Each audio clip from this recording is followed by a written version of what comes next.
Xin chào các bạn, hôm nay mình sẽ hướng dẫn các bạn làm mẫu túi số 74 nha. Ở đây mẫu túi của mình á, là vừa xách tay như thế này ha, vừa có dây đeo nếu như mà các bạn nào mình cần dây đeo ha. Size túi của mình chiều ngang là 20 cm, chiều cao 13 cm. Cái phần rộng đáy á, thì mình sẽ phần rộng hông thì mình sẽ tính theo cái phần rộng nhất của cái phần hông là đây, qua đây là 10 cm nha các bạn.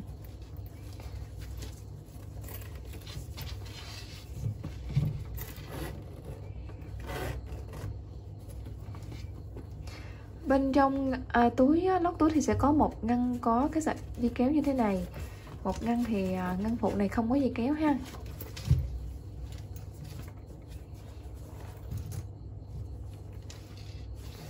Mẫu này tương đối khó cho nên mình nghĩ là các bạn nào mà mới làm lần đầu thì mình nghĩ là các bạn nên cân nhắc kỹ trước khi muốn làm mẫu này nha. Tại vì theo cảm nhận của mình thì nó hơi khó. Nó không có khó về cái phần thêu hay là móc, nó chỉ khó là cái phần mình ráp sản phẩm lại. Khi mà mình hoàn thành những cái chi tiết á, thì phần ráp nó sẽ rất là phức tạp, làm nó hơi khó một tí.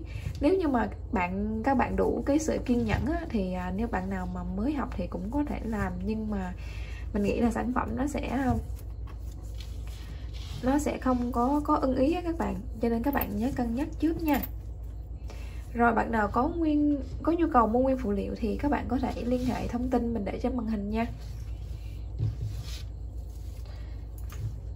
Mình sẽ giới thiệu qua cái phần phụ kiện nha. Thì đối với cái combo mình bán hiện nay thì mình sẽ cắt canvas sẵn cho các bạn. Những cái mẫu sau này thì thường là mình sẽ cắt sẵn ha. Còn bạn nào mình muốn tự cắt thì một lát mình sẽ hướng dẫn các bạn sau nha. Bạn nào mình mua combo cắt sẵn thì mình không có quan tâm đến cái phần cắt canvas ha. Đầu tiên là mình sẽ chuẩn bị một tấm canvas nè.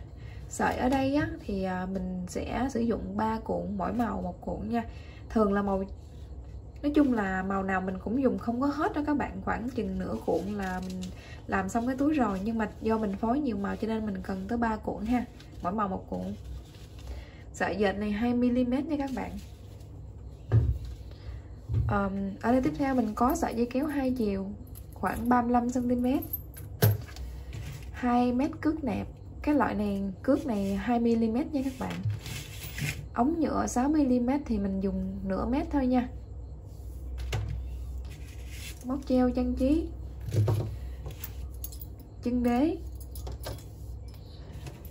Rồi khoan đê để mình làm 2 cái quai với lại dây đeo thì mình sẽ cần 3 cặp như thế này là 6 cái. Nếu mà các bạn làm dây đeo thì các bạn sẽ cần thêm một cặp cua và một cái tăng giảm nha. Thì cái này là khoảng 1.6cm nha các bạn, lọt lòng á.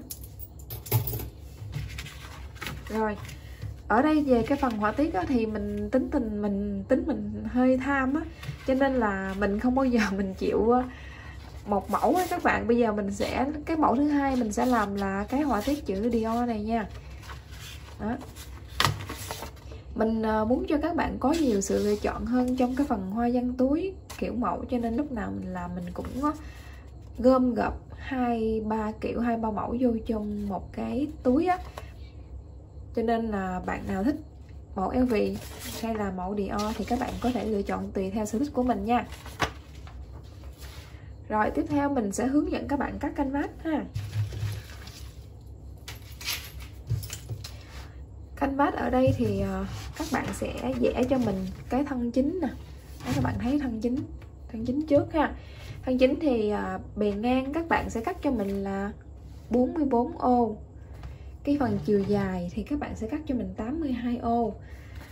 Thì ở đây 44 ô thì các bạn sẽ vẽ cho mình ngay chân cái ô số 45 ha. Là khi các bạn cắt xong thì mình vẫn giữ chọn 44 ô này. Chiều dài cũng vậy luôn, các bạn vẽ ngay ô 82. Rồi vẽ ngay ô 83, các bạn cắt ngay ô 83 nha, để sau khi cắt xong thì mình vẫn còn 82 ô. Khi mình cắt canvas thì mình sẽ tính theo lỗ tròn này, nhưng mà khi mình thêu thì mình sẽ tính theo cái phần thịt này nha các bạn. Các bạn hay nhầm ở đó nha. Rồi sau khi mình có phần thân chính xong thì các bạn sẽ vẽ cho mình phần đáy cặp kế bên như thế này nha. Phần đáy thì nó sẽ chiều ngang đây nè, nó sẽ bằng cái chiều ngang của phần thân túi. Thì ngang đáy là 44, còn cái phần chiều rộng của phần đáy này là 18 nha các bạn. Rồi tiếp theo thì hai cái hông. Hai cái hông thì một lát mình sẽ hướng dẫn các bạn vẽ ha. Nhìn cái này giống cái răng ha. Các bạn sẽ vẽ cho mình hai hình chữ nhật như thế này nè. Bề ngang thì nó bề ngang đây là 22 ô nha các bạn, ngang 22 ô, chiều cao của nó là 27 ô, hai cái giống nhau ha. Ngang 22, dài 27. Tiếp theo thì mình sẽ có một cái miếng ở trên miệng túi á, thì các bạn cũng cắt hình chữ nhật cho mình đi, một lát mình mới hướng dẫn các bạn vẽ cái phần chéo này ha. Rồi cái hình chữ nhật này, cái chiều dài của nó là 76 ô, còn cái phần chiều rộng là 8 ô như các bạn. Cái phần này 8 ô. Nhớ là kẻ cho mình ô ở số 9 nè, để mình cắt xong mình vẫn còn giữ được 8 ô trong này ha. Chiều dài 76 ô nha các bạn. Còn về bốn cái miếng mà để mình làm quai túi thì mình sẽ hướng dẫn cắt sau nha. Bây giờ mình sẽ cắt cái phần này trước đi, rồi mình hướng dẫn các bạn cắt cái phần này với phần hông nữa. Đó, các bạn thấy là mình cắt ngay ô 83 nha.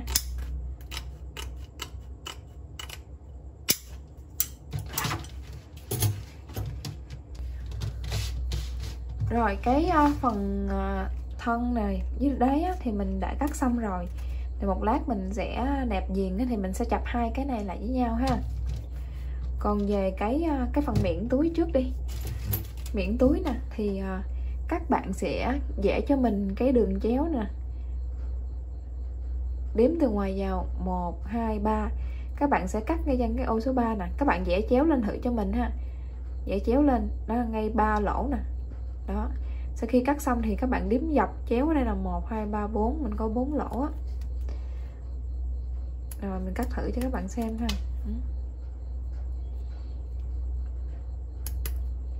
Sau khi cắt xong á thì ở giữa mình còn được 2 ô canvas. Bên này các bạn làm tương tự nha.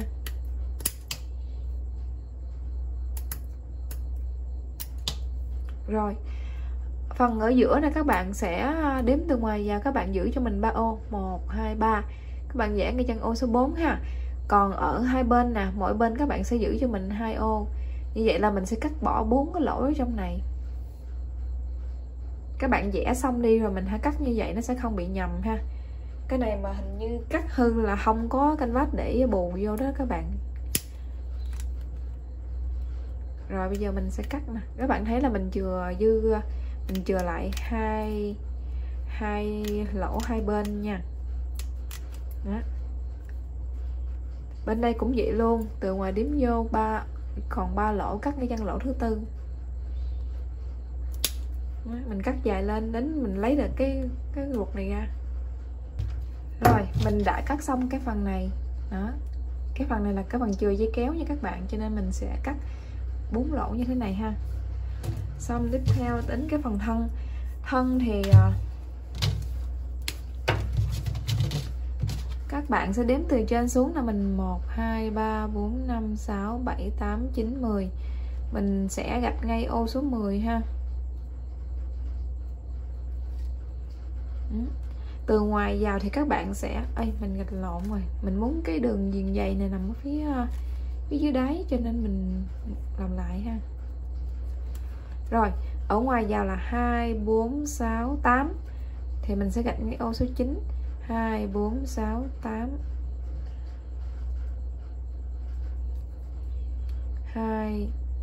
2, 4, 6, 8. Có nghĩa là mình sẽ bỏ 1, 2, 3, 4, 5, 6 ô. Mình sẽ cắt 6 ô canvas nha. Bỏ đây 6 ô nè. Dài xuống 10 ô. 2, 4. Đúng rồi đó. Rồi các bạn đếm từ phần đáy lên, các bạn đánh dấu cho mình nha. 1, 2, 3, 4, 5, 6, 7, 8, 9. 1, 2, 3, 4, 5, 6, 7, 8, 9. Các bạn gạch ngay ô số 9 đó, là giữa ô số 9 đến số 10 có phần thịt, các bạn gạch ngay đó. 1 2 3 4 5 6 7 8 9. Đó, 9 với 10, giữa khung 9 với 10 á, mình gạch ngay phần thịt để mình đo lại.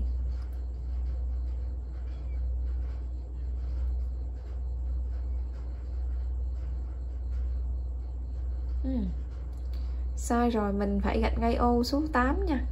Trên đầu ô số 8 không phải ô số 9 đâu.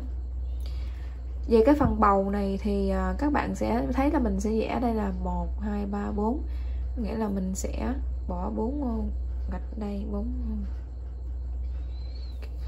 Và cái phần này mình sẽ có 2 4 6 8 10 12 14. Mình sẽ có giữ lại là 14 lỗ canvas nha. Rồi các bạn đánh cái đường bầu này cho mình là khoảng 1 2 3 4 luôn, cũng khoảng 4 luôn. 1 2 3 4. Đó. Cái này thì các bạn kiếm cái gì có hình tròn á để mình làm cho cái này nó bầu xíu á. Các bạn kiếm cái gì hình tròn nó hơi to nha, cái hình tròn này nó hơi nhỏ rồi nè. Cái gì mà có cái dây chu vi nó hơi lớn xíu, các bạn đánh một cái đường bầu này cho mình. Ở đây mình làm thử cho các bạn xem nha. Mình sẽ đánh cái đường bầu như thế này để cho mình vẽ thì nhiều khi nó không đẹp, cho nên mình đánh đường bầu bằng cái gì mình có sẵn hình tròn á, cho nó bầu tròn như thế này ha. Đó. Còn về cái phần chéo này nè các bạn, thì các bạn sẽ kẻ thẳng lên cái ô số 4 cho mình luôn. Các bạn đếm từ ngoài 1 2 3 4 đúng không? Các bạn gạch đấy 1 2 3 4 gạch xuống. Rồi bây giờ các bạn dùng cái thước thẳng á, các bạn sẽ gạch một cái đường chéo bắt đầu từ cái mũi số 8, cái lỗ số 8 mình trên lỗ số 8 nè, mình thẳng chéo này ha. Giờ mình không có thì mình sẽ lấy canvas mình kẻ luôn nha.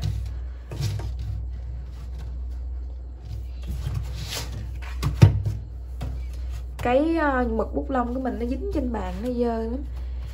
Mình kê cuốn sách cho đỡ dơ nè. Đây là đầu số 8 ha. Đây là bỏ vô 4 ô. Thì mình sẽ gạch một cái đây, các bạn sẽ gạch đường thẳng nha. Rồi bên đây các bạn cũng làm tương tự nha. Ví dụ như mình gạch hai bên cho nó cân xứng với nhau nha các bạn. Rồi để cho cái phần quá to. Rồi để sao mà khi mình gạch xong cái đường thẳng này rồi á, thì mình có cái đường cong này mình đánh qua nè, thì các bạn sẽ đánh cho mình 1 2. Các bạn sẽ giữ lại cho mình 2 mũi nè. Ở đây các bạn thấy có 2 mũi. Giữ lại 2 lỗ này nè, các bạn gạch xuống 1 2 là nó tới đây nè.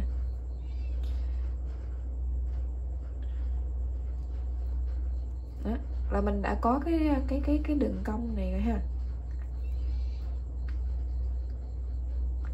Thì khi cắt á, mình cắt sao cho nó mềm mại xíu để cho nó có độ hơi bo cong giống như vậy ha các bạn. Đó, cách làm là như vậy thôi, nó không có khó nhưng mà nó mất thời gian.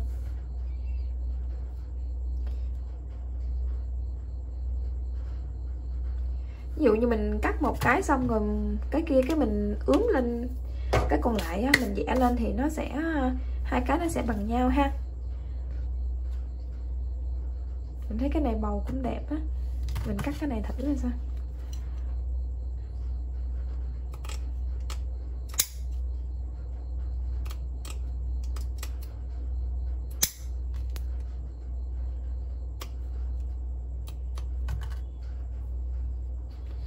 Nè các bạn cứ ở trên cái đường thẳng mình cắt á, mình thẳng xuống ha. Đó. Rồi ở đây mình cắt ngang 2 lỗ nhưng mà mình cắt lại cho nó dáng nó hơi bầu xíu các bạn. Đó.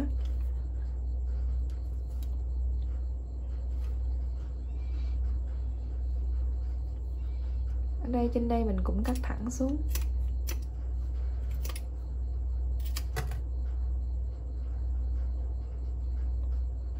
Rồi bên đây qua mình cũng cắt 2 ô đó, 2 ô mình đã vẽ thì cắt bầu lại xíu. Rồi cái này thì mình chỉ cần mình cắt theo cái mà mình đã vẽ nãy giờ. Các bạn nhớ là giữ lại cho mình 16 14 đó ta. Nãy mình vẽ nó mới bị thụt trong đó nè. Các bạn nhớ cắt giữ lại 14 ô cho mình ha.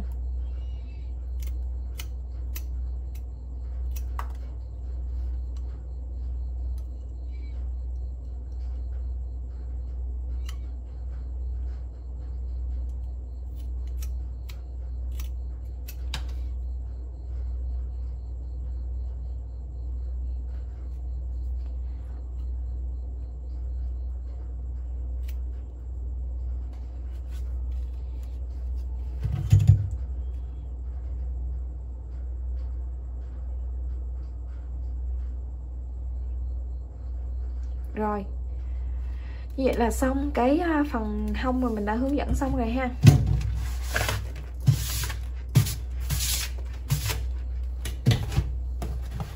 Tiếp theo các bạn sẽ cắt cái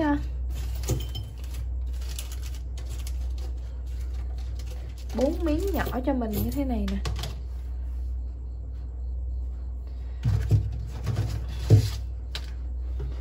Bốn miếng nhỏ như thế này thì nó sẽ có chiều ngang là 5 ô, chiều cao là 15 ô nha các bạn, như thế này. Rồi mình sẽ hướng dẫn các bạn cắt như vậy. Đầu tiên là các bạn sẽ giữ lại cái phần ngọn này cho mình là 1 ô chính giữa. Thì như các bạn thấy thì mình cắt chéo lên 2 ô nè. Bên đây mình cũng cắt 2 ô luôn là mình có được 1 ô ha. Rồi bây giờ các bạn sẽ đếm cho mình từ ở dưới lên 2, 4, 6, 8. Các bạn chấm hai bên nha. Rồi mình sẽ giữ cái gốc này, ở đây là 1 ô, mình cứ việc mình nhắm cái kéo mình nó thẳng ngay chân cái ô đến cái ô mà mình chấm xanh nè, chấm mực. Mình cắt một giá đường chéo dày đến đây ngưng nha các bạn. Cái các bạn đưa cái kéo thẳng lên đó, như vậy là các bạn được một bên này ha. Bên đây các bạn làm tương tự luôn. Mình đã có cái chấm xanh ở đây rồi nè, mình cắt chéo đến cái ô số 8 đó đó.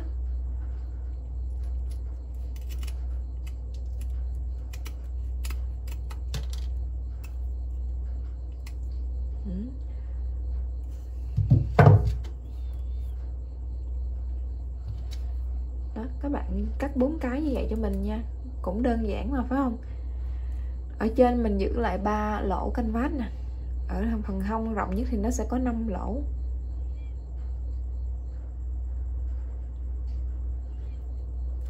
Rồi làm 4 cái cho mình nha. Hồi nãy hình như mình giới thiệu cái phần dãy lót may sẵn này ha. Rồi ở đây á, bạn nào mình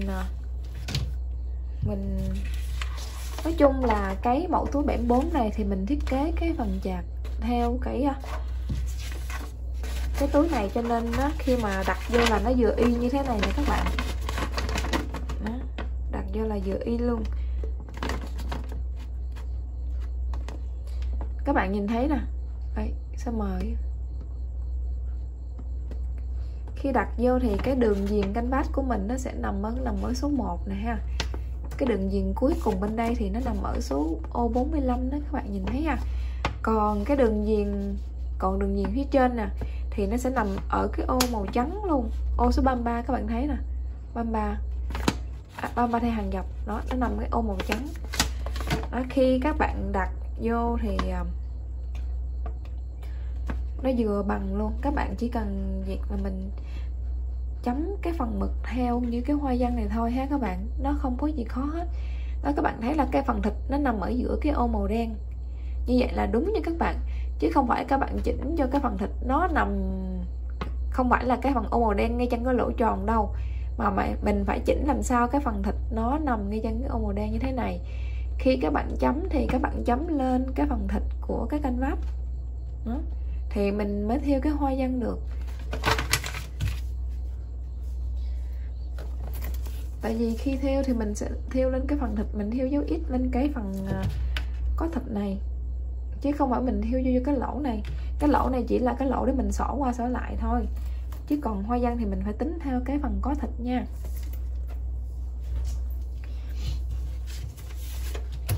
Có hai cách là các bạn có thể móc viền trước, sau đó mình vẽ cái hoa văn sau đều được. Nếu như mà mình sợ khi mà mình vẽ hoa văn trước á, mình móc viền nó bị dơ, dính vô sợi với các bạn, hoặc là dính vô tay như thế này nè, thì mình nghĩ là các bạn nên móc viền xong đi mình hãy chấm nha. Mình cũng đang định như vậy luôn á. Còn về cái hoa văn này thì mình đã dùng những cái mẫu túi trước cũng lâu rồi, những mẫu túi số 40 ha, 44 mình cũng đã dùng rồi, thì bây hôm nay mình lấy mình dùng lại thôi. Thì mình chỉ cần đặt cái hoa văn theo cái ý thích của mình, đặt ở đâu thì đặt, nhưng mà các bạn nhớ là đặt cho hai bên cho nó song song với nhau. Các bạn nhớ cứ chừa cái phần đáy ra cho mình ha. Để mình đánh dấu cái phần đáy trước đã. Ở đây thì cái phần thân của mình nó sẽ có là đáy là 18 thì 82 trừ cho 18 4, 8 trừ cho 2 6, 64 chia 2 64 chia 2 là 32. Như vậy mỗi bên là sẽ có 32 ô đếm từ trên xuống nha. Để mình đánh dấu lại. Rồi mình đã đánh dấu xong nè. Lỗ 32 đánh dấu ngay chân đây, giữa lỗ 32 với lỗ 33. Ở bên này cũng vậy. Thì các bạn thấy là cái phần giữa của mình là nó vừa còn đủ 18 ô á các bạn. Thì 18 ô này một lát nữa mình sẽ đặt cái canh vách, cái phần đáy vô đây cho nó cứng cáp ha. Đó, mình sẽ đặt phần đáy vô ngay đây. Đó, là vừa ngay chân hai cái chấm của mình luôn. Như vậy thì khi vẽ hoa văn á, thì mình cũng vẽ cái đường mức cuối cùng của mình là ngay hai cái chấm mình vừa chấm nè. Đó, cái hàng này là cái hàng cuối cùng, tại vì nó ngang đáy. Ở phần đáy thì mình chỉ thiêu màu thôi, mình không có thiêu hoa văn ha. Rồi bây giờ mình đã xác định được cái phần đường đáy rồi á, đường đáy túi rồi, thì mình sẽ xác định cái phần hoa văn mình muốn nó nằm ở đâu. Các bạn muốn đặt như thế này đi cho dễ nè. Đặt cái đường sát chân đáy của mình á, nó ngay cái ô phía dưới của cái tấm chạc này luôn đi ha. Rồi các bạn chú ý luôn cái đường phía trường dọc này, tại vì các bạn nhớ là làm hai bên cho nó giống nhau á. Tại vì mình ở đâu á, thì một lát nữa mình làm là y đó, để thôi nó bị quên á. Chắc là mình sẽ lấy một bút lông á, mình sẽ đánh dấu lại cái chỗ mà mình làm, mình bắt đầu á, để không thì nó cong nó bị sai á các bạn. Mấy cong hai bên nó không cân đối, mình phải bôi ra mình làm lại. Đó, bây giờ mình đánh dấu ở đây ha.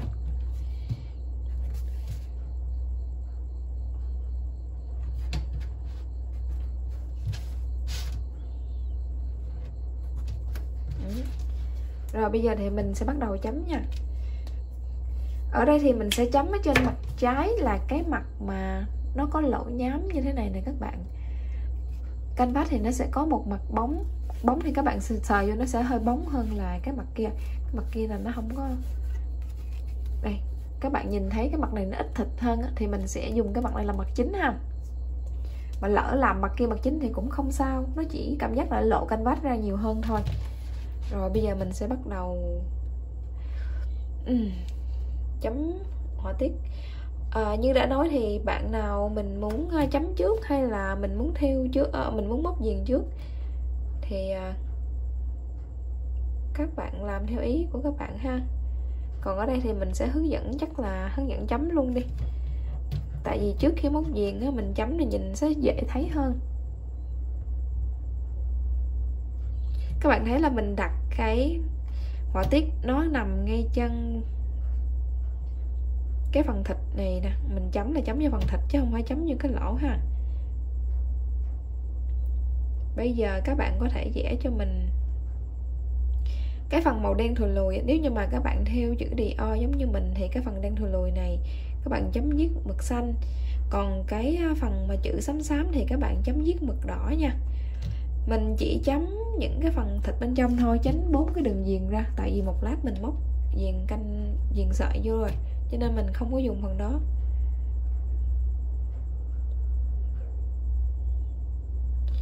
Mình nghĩ là các bạn nên chấm như thế này thì sản phẩm của mình nó sẽ sạch hơn á. Tại vì nếu mà mình quẹt một đường dài thì nó sẽ nhanh hơn, nhưng mà sản phẩm của mình nó dính mực nhiều hơn. Một lát mình thêu màu trắng như nó lộ lắm. Rồi cái phần này nó rất là nhàm chán, cũng không có gì để hướng dẫn, thì các bạn sẽ tự làm.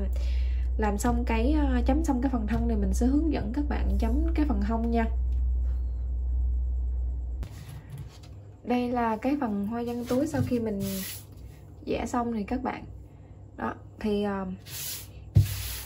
tại vì cái hoa văn túi chữ Dior thì nó sẽ có hai màu, một cái màu chính với lại một cái màu phụ bóng mờ của cái, cho nên mình sẽ bóng mờ thì mình sẽ vẽ màu đỏ ha.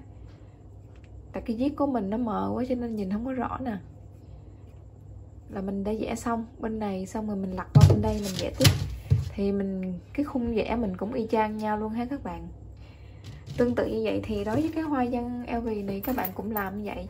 Mà hoa văn LV thì nó dễ hơn là tại vì nó có form sẵn hết rồi, các bạn chỉ cần đặt vô đúng vị trí của nó là được ha.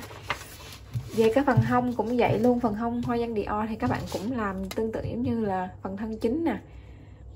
Các bạn cũng nhớ là mình làm mặt nhám ha. Rồi ở đây bên đây làm sao thì bên đây mình làm y chang vậy ha.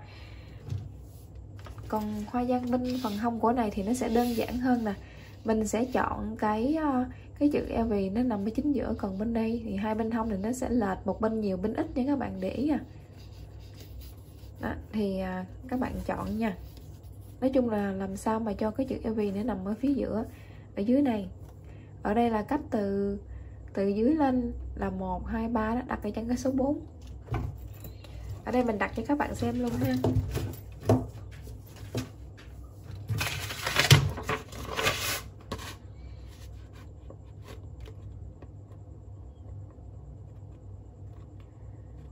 Đó, mình sẽ đặt cái chữ L ngang nè. Các bạn đếm từ dưới là 1, 2, 3. Vậy các bạn đẩy lên cho nó ngay chân ô số 4 nha. Rồi về cái phần chiều ngang á, các bạn canh xem là nó ngay giữa chưa. Ngay giữa theo kiểu theo cái hoa văn này nè, có hoa văn của cái chữ dấu cộng này nè. Thì mình thấy nó cân đối rồi đó các bạn. Đó. Đó, các bạn nhìn thấy hai bên là các bạn biết nó cân đối. Những cái chấm đen mà tuốt ở trên này các bạn bỏ qua cho mình đi, tại vì nó tuốt nó thưa đó, không cần phải, nó không có ra cái hoa văn cho nên mình bỏ. Mình chỉ lấy cái phần nửa dấu cộng bên đây, nửa dấu cộng bên đây, với lại cái chữ LV này thôi, với hai cái góc nhỏ phía hai bên nữa nè. Đó là về cái phần hông của cái kiểu hoa văn LV ha. Rồi Dior thì nó dễ rồi, giống như mình hướng dẫn nãy giờ nha. Sau khi mình chấm xong thì mình sẽ hướng dẫn các bạn móc viền canvas với lại thêu nha. Tiếp theo mình sẽ hướng dẫn các bạn móc viền xung quanh nha. Cái sợi này nếu như mà các bạn không thấy cái mối để các bạn lấy thì các bạn chọn cái sợi nào nằm phía trên như thế này nè, các bạn rút.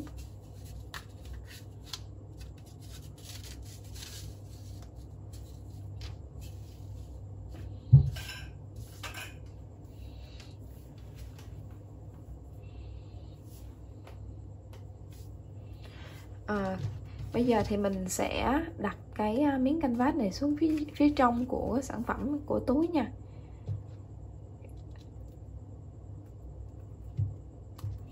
18 lỗ canvas trùng với lại 18 lỗ canvas nhé các bạn.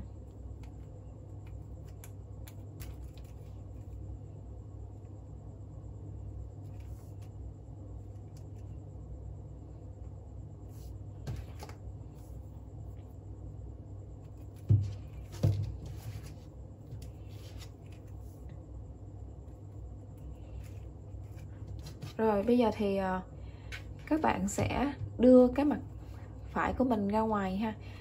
Mình đưa mặt trái vô trong nè.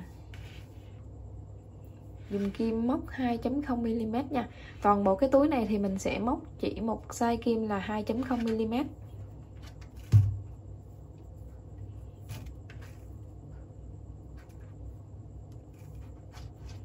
Đầu tiên là mình sẽ gầy một bính, sau đó mình sẽ móc 2 mũi đơn vào cùng một cái lỗ canvas này.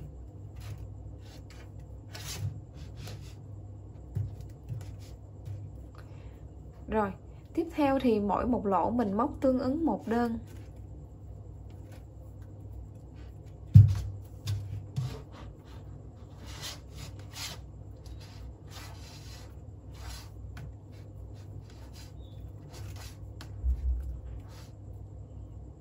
Các bạn nhớ là vừa móc mình vừa kẹp sợi thừa vào như thế này nè, ở dưới cái phần chân móc mình nha. Rồi, ở đây mình có 3 cái góc nè. Thì các bạn nhớ là khi gặp cái chỗ góc vuông này nè thì mình sẽ móc 3 mũi đơn vào chung một lỗ nha.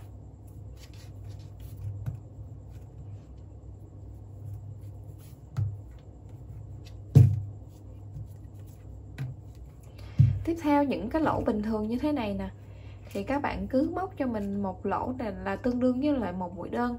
Khi gặp đến chỗ này thì các bạn cứ việc mình móc hai tấm này vô một lượt với nhau nha.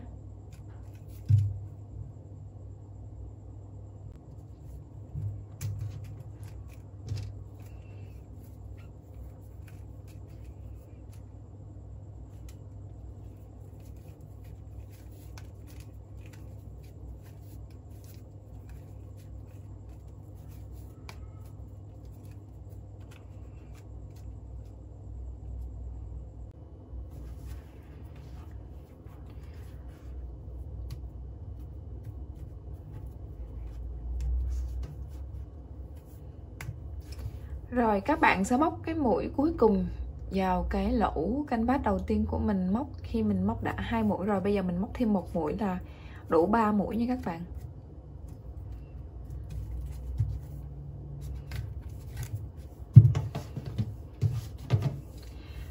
Cái sợi này thì các bạn sẽ cắt hơi dài một tí cho mình, cũng không có nhất thiết phải dài quá, tại vì cái này mình có thể mình sẽ may với cái phần hông, mà hông của mình nhỏ cho nên mình cắt cũng vừa phải ra nha.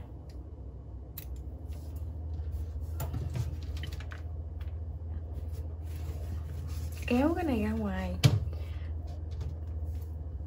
Bây giờ các bạn có thể dùng kim móc hoặc là kim khâu á, mình sẽ xỏ cái này về cái mũi chính giữa ha. Cái mũi đơn đầu tiên mình móc nè là mũi chính giữa của cái 3 mũi cùng chân này ha. Rồi mình chỉ để đây thôi các bạn. Có thể là mình sẽ hơi lửa cho nó quéo lại để không có bị tuột chỉ ở ngoài nha.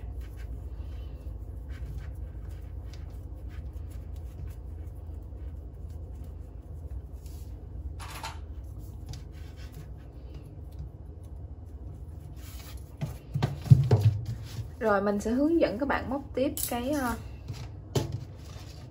những cái phần này đi.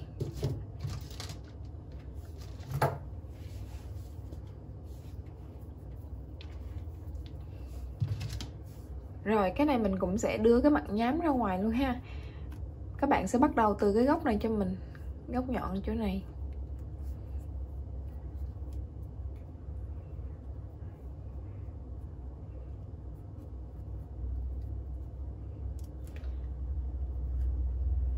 Móc vô cho mình một đơn ha.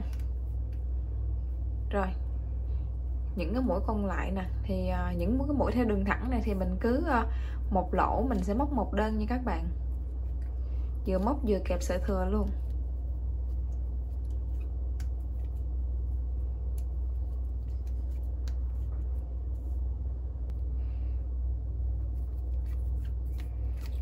Rồi mình móc đến cái phần góc nhọn này thì mỗi một lỗ như vậy các bạn sẽ móc cho mình là 2 đơn nha, 2 đơn vào cùng một lỗ.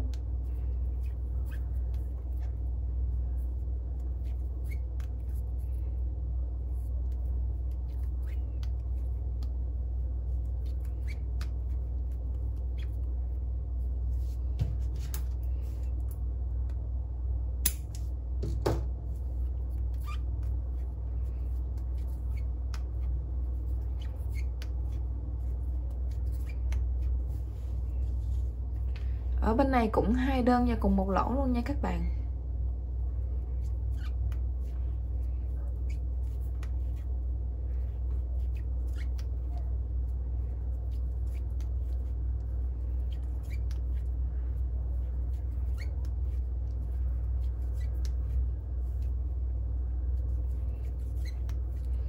Rồi tiếp theo thì các bạn sẽ móc như mình đã hướng dẫn nha.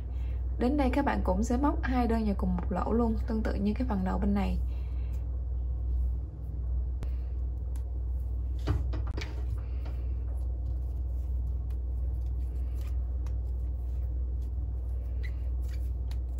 Rồi lúc nãy thì mình chỉ mới móc có một mũi vào cái chân đầu tiên này. Bây giờ các bạn móc thêm một mũi nữa cho đủ 2 mũi nha. Cái sợi dây này mình muốn các bạn cắt cho nó dài bằng một cái vòng tròn của sản phẩm này.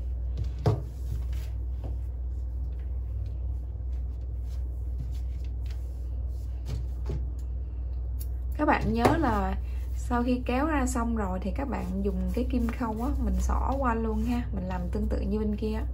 Hồi nãy mình quên cắt chỉ cho các bạn xem những cái sợi thừa mình đã móc nè.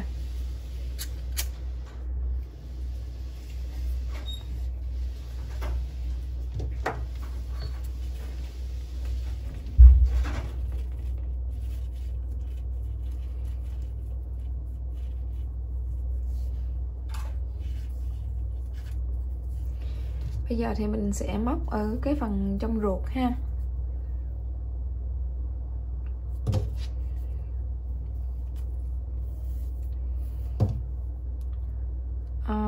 Cái này các bạn bắt đầu từ đâu cũng được ha. Bắt đầu từ góc bên đây cũng được, bắt đầu từ góc bên đây cũng được. Mình bắt đầu từ góc bên này.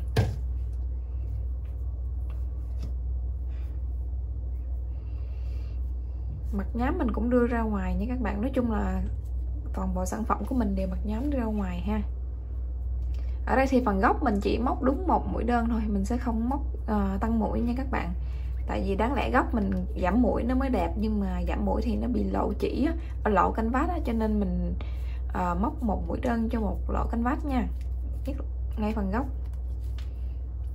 Nói chung là toàn bộ cái đường ở phía trong này là mỗi một lỗ mình sẽ móc một mũi đơn.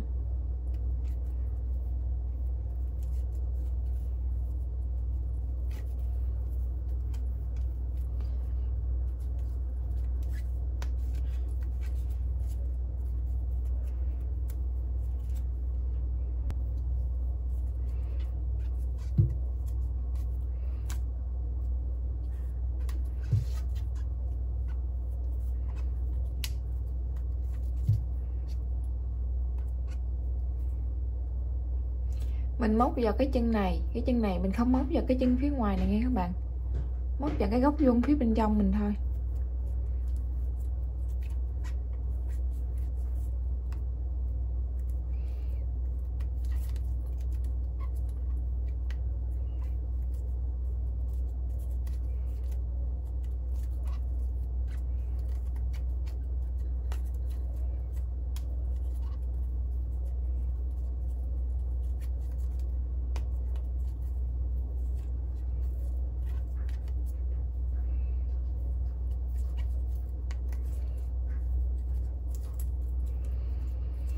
Rồi tương tự như vậy thì các bạn móc đến cái mũi cuối cùng là mũi đằng này, cái góc này.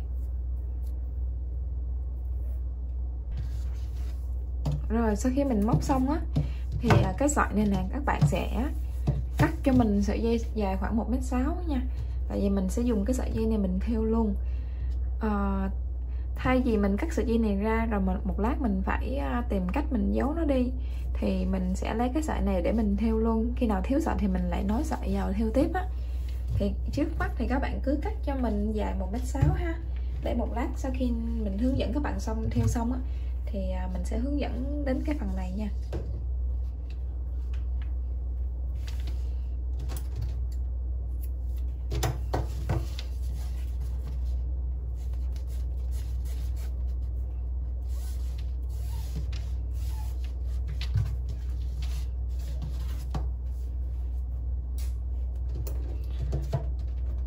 Theo thì mình sẽ hướng dẫn cái móc 4 cái miếng này ha.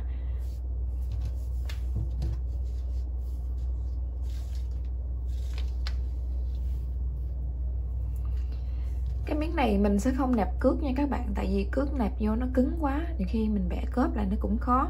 Thứ hai là do sản phẩm nó bị ngắn á, mình nẹp cước xong mình bẻ cong lên thì nhiều khi cước nó bị bật ra, nó không có đẹp.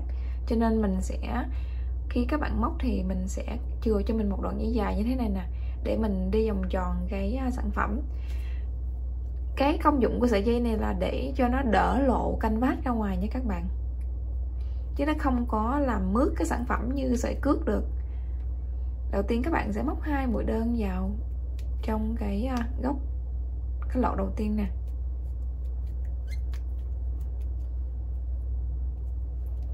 Những cái lỗ thẳng á, các bạn cứ việc móc cho mình là một mũi đơn vào trong một lỗ. Còn góc thì các bạn sẽ móc 3 mũi đơn vào cùng một lỗ nha. Cách móc tương tự như mình đã hướng dẫn á. Còn những cái góc chéo á các bạn, góc chéo thì mình móc là 2 đơn vào cùng một chân.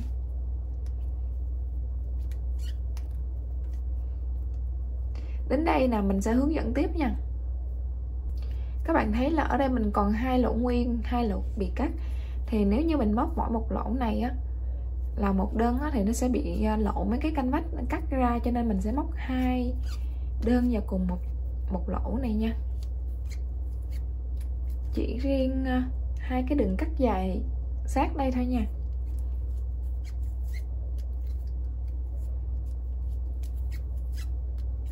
Tăng mũi lên để cho sản phẩm nó dày dặn á, nó đỡ bị lộ canh vách thôi. Nhớ là vừa móc là mình vừa kẹp sợi thừa vô luôn nha các bạn. Cái lỗ này thì chỉ móc một đơn nè. Cái lỗ này được tính giống như là cái đường thẳng cho nên không có tăng mũi. Cái lỗ này được tính là cái đường chéo cho nên mình sẽ móc 2 đơn vào cùng một chân nha. Cái này cũng vậy luôn.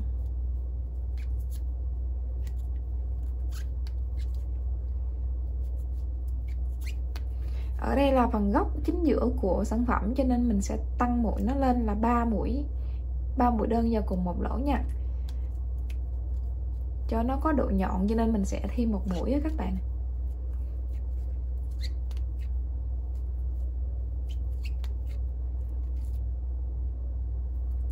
Rồi 2 cái này thì mình móc 2 đơn vào cùng một chân.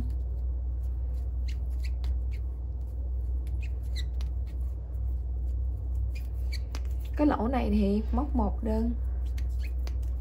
2 cái răng cưa lớn nhất tiếp theo thì mình sẽ móc là 2 mũi đơn vào cùng một lỗ nha. Tương tự như bên này. Các bạn nhớ khi nào mà cái lỗ mình bị cắt sâu hơn bình thường thì mình nhớ móc kéo cái mũi đơn mình cao cao lên tí ha, cho nó đỡ bị lộ canh vách như thế này.